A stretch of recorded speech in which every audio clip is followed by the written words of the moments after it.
Mr. Speaker, David Eby, the Premier of British Columbia, has doubled down and made the plan for BC Ferries to purchase 4 new vessels from a Chinese state-owned enterprise, his own. The Minister of Transport has said they will give BC Ferries $36 million this year. Will the Minister commit today that she will personally guarantee that not 1 cent of this transfer will go to this Chinese shipyard? Or will she stand up against David Eby's moral failure to support Canadian jobs in steel and shipbuilding and make this transfer conditional on BC Ferries to support jobs here in this great country?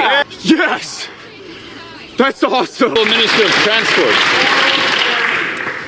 Mr. Speaker, I share the concern, the anger of other members of this House about the purchase of Chinese ferries. It's a bold strategy, Cotton. Let's see if it pays off for them. I have written to the province of BC to make clear that the federal government support for BC Ferries, which is explicitly for operating support, must not be used for anything other than the operation of ferries. We owe it to the people of BC to support the operation of their ferries. We also owe it to the people of Canada to support Canadian shipbuilding, Canadian steel, and Canadian... The Honourable Member for Okanagan Lake West South Kelowna. So she's just got to write a check to them with no conditions, Mr. Speaker. What?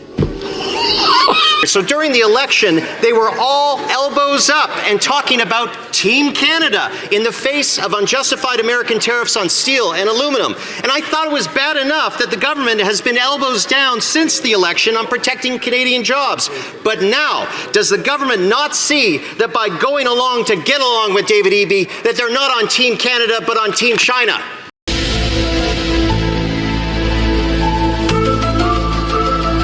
Minister of Transport.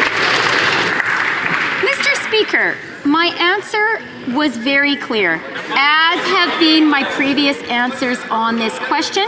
Federal government support goes only for operating costs.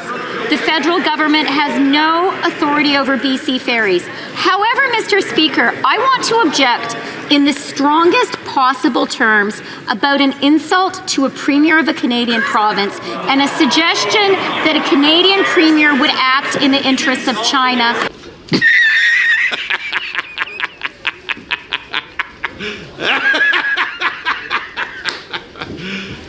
Are you serious? And not of Canada. All of our premiers are patriots, as are all members of this House.